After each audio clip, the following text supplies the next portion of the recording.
Odamı yaksın yetmeni köyümde.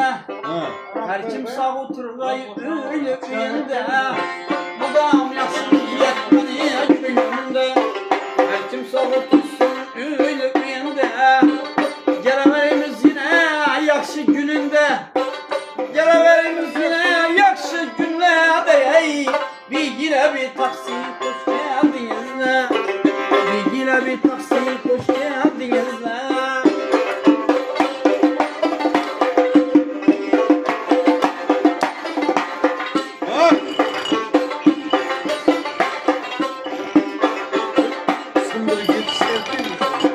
Benim bu sözümden bana almanla, yemeyle işlerinizden kalmanla. Benim bu cepimden bana almanla, yemeyle uykularınızdan kalmanla. Uklap kalıp işe gitse kalmanla, uklap kalıp bilse gitse kalmanla. Bir yine bir taksi hoş geldiniz ne? Bir yine bir taksi hoş geldiniz ne? Emmesi bezali vardı. Vallahi. Bezali kaldı. İşine gitti mi değil? Ben bu sözümü kabul kılınla.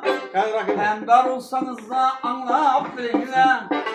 Ben bu yaptığımı kabul kılınla. Sen gitemez. Hem dar olsanız da anlayıp bilginle.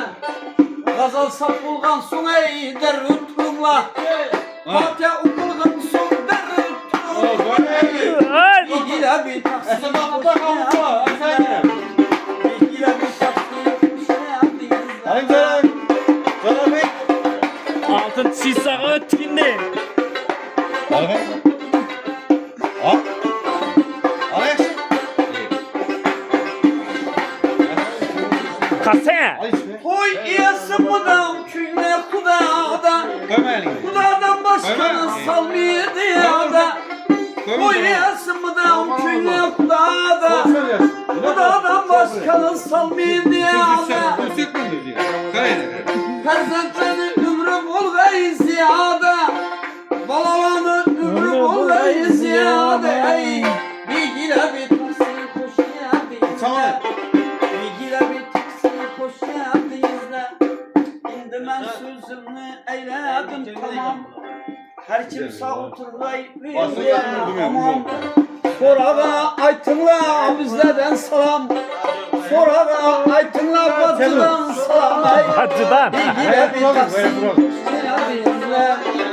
Bilgiyle bir taksi dinle. Fuap indi size aziz Allah. Fuap indi size aziz Allah.